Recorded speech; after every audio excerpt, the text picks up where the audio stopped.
8 माह की हामला खातून को उसकी सास, जो कि उसकी सगी खाला भी थी, उसकी जानिब से बेदर्दी के साथ कत्ल किया जाता है। और कत्ल करने के बाद उसकी लाश की बेहुरमती करते हुए उसके जिस्म के मुख्तलिफ हिस्से किए जाते हैं। उसके बाजू उसके जिस्म से अलग कर दिए जाते हैं, उसकी टांगे काट दी जाती हैं और उसका सर उसके जिस्म से अलग करके कहीं दूर ले जाके जला दिया जाता है, ताकि कोई भी शख्स इस बॉडी को पहचान ही ना सके। और वो जो मुख्तलिफ हिस्से उस लाश के किए जाते हैं, उनको बोरियों में डाल के नाले में जाके बहा दिया जाता है। यह अफसोसनाक वाकया पेश आया सियालकोट के इलाके डस्का में, जहां पे ससुरालियों ने अपनी बहू, जो कि हामला थी और वो बहू उसकी सगी बहन की बेटी भी थी, उसको बेदर्दी के साथ कत्ल किया जाता है और कत्ल के बाद उसकी लाश के मुख्तलिफ हिस्से करके बाकायदा तौर पर नाले में बहा दिए जाते हैं। यह अफसोसनाक वाकया सुनने के बाद मुझ समेत तमाम पाकिस्तानी परेशान है और उनका कलेजा मुंह को आ जाता है कि क्या कोई शख्स इस कदर भी जालिम हो सकता है। इस अफसोसनाक वाकये के हवाले से हमने तमाम तर हकाइक डिटेल्स इकट्ठी की हैं। आज के इस व्लॉग का बाकायदा आगाज करते हैं और इस अफसोसनाक वाकये की तमाम तर डिटेल्स आपके सामने रखते हैं। नाज़रीन, ये जो लड़की जिसको उसकी सास की जानिब से कत्ल किया गया, इस लड़की का नाम ज़ारा है और जिस टाइम ये वाकया पेश आया उसकी उम्र 30 बरस थी। यह लड़की बाकायदा तौर पे गुजरांवाला की रिहायशी थी और इसका वालिद, जिसका नाम शबीर अहमद है, यह पंजाब पुलिस का मुलाजिम है। बतौर एएसआई ये गुजरांवाला में अपने फराइज सर अंजाम देता है। 4 साल कबल ज़ारा की शादी अपने कजन कदीर के साथ होती है, जो कि उसकी सगी खाला का बेटा था। शादी के बाद मामला बड़े ठीक चल रहे थे। कदीर, जिसके साथ उसकी शादी होती है, यह सऊदी अरब में मुलाजमत किया करता था। शादी के बाद आपको पता है हर घर में ये मामलात हैं। कई जो ये सास और बहू का रिश्ता है, वो रिश्ता ही कुछ इस तरह का है, कभी सास की बहू से नहीं बन पाती और कभी बहू की सास से नहीं बन पाती। कदीर चूंकि सऊदी अरब में मुलाजमत करता था, तो वो इन तमाम तर मसाइल से बचने के लिए अपनी बीवी को अपने पास सऊदी अरब में बुला लेता है।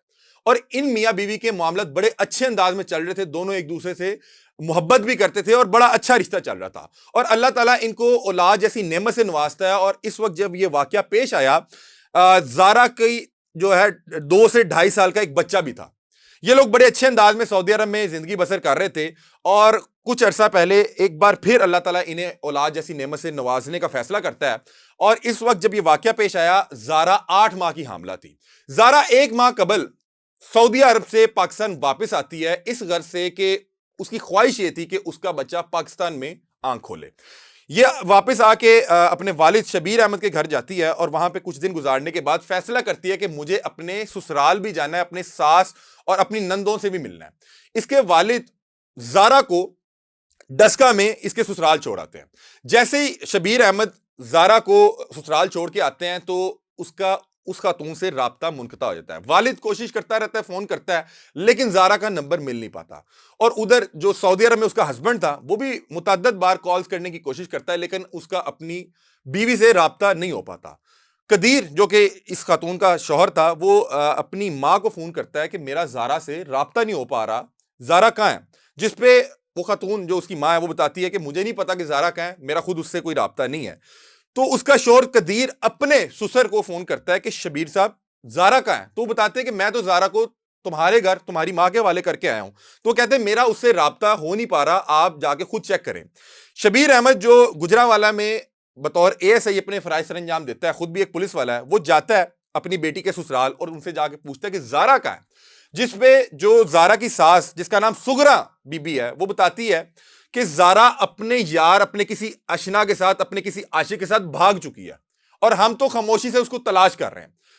चूंकि ज़ारा का वालिद शबीर अहमद खुद भी एक पुलिस ऑफिसर था और वो खुद भी एक खोजी के तौर पे मुख्तलिफ केसेस जो है सुलझा चुका था, वो फौरी तौर पे हालात वाक़ियात देखता है और समझने की कोशिश करता है कि मेरी बेटी, जो कि हामला है, वो खुद अपने ससुराल इनसे मिलने के घर से आई, वो क्यों किसी अपने आशिक के साथ इस हालत में भागना चाहेगी।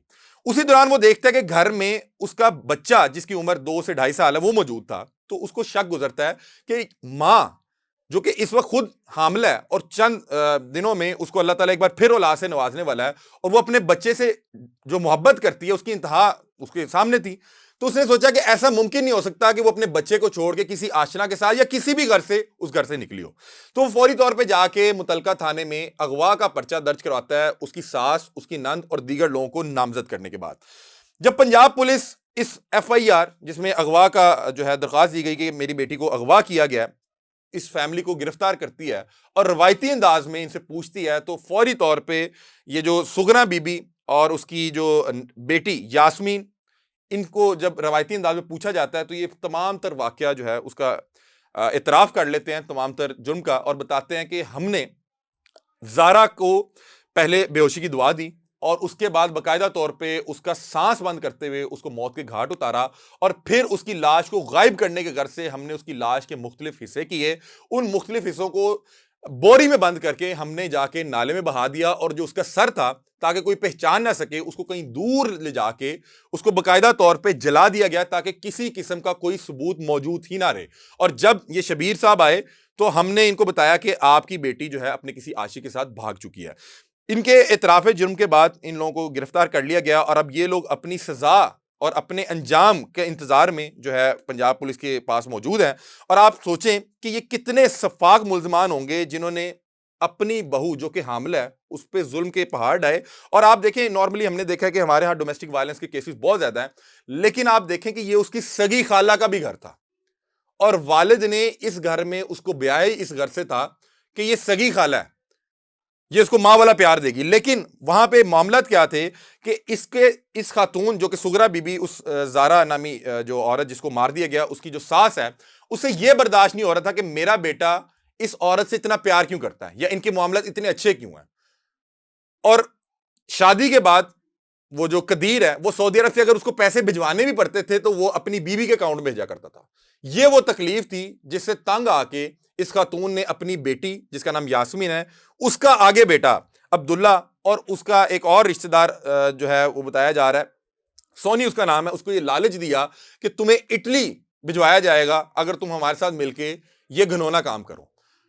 और जैसे ही वो खातून अपने ससुराल वापस आती है, शबीर अहमद अपनी बेटी को उसके ससुराल छोड़ के जाता है, तो उसके बाद उसको बेहोशी की एक दवा दी जाती है और बेहोशी के आलम में उसको पहले तो उसका सांस बंद करके उसको मौत के घाट उतारा जाता है। और फिर सफाकियत देखें कि उसके बॉडी के, मतलब कि हमारे यहाँ मतलब कि कत्ल बहुत बड़ा जुर्म है, लेकिन उससे भी बड़ा जुर्म कि किसी की लाश की बेहुरमती करना, उसको मसख करना, उसके जिस्म के मुख्तलिफ हिस्से करके नाले में बहा देना। आप सोचें ये किस कदर ये बदबख्त और खबीस लोग होंगे। बहरहाल चूंकि ये जो बच्ची थी इसके अपने वालिद भी पुलिस ऑफिसर थे, तो वो खुद भी इस तरह के मामला को जानते थे और वो ये तफ्तीश और इन्वेस्टिगेशन के मामला जानते थे। तो उन्होंने बहरहाल अपनी बेटी को इंसाफ दिलवाने के घर से इन लोगों को पहले तो इन पे मुकदमा करवाया और अब ये चूंकि इतराफ़े जुर्म कर चुके हैं तो अब इन्हें मैं दुआ भी ये करता हूँ कि अल्लाह करे कि ये अपने कैफरे किरदार तक पहुंचे। और मैं दरख्वास्त ये करूंगा रियासती इदारों से कि इन लोगों को निशाने इबरत बनाए, ताकि जो हमारी बहनें बेटियां जो मुख्तलिफ घरों में जाके मारे खा रही हैं तो उन बदबख्तों को पता लग जाए कि इस तरह की सजा मिलती है। इनको कोई निशाने इबरत बना दें कि लोग जब भी कोई इस तरह किसी बहन बेटी पे हाथ उठाने का सोचे तो ये फौरी तौर पे ये केस याद आ जाए कि फलां ने ये किया था तो उनके साथ हुआ क्या था। तो बहरहाल इस केस के हवाले से मजीद भी जो डेवलपमेंट आपके सामने हमारे पास आएंगे आपके साथ शेयर करेंगे। अपनी राय से आप लोग हमें आगाह कीजिएगा। तब तक के लिए अपने मेजबान अली हमदा को दीजिए इजाजत। अल्लाह।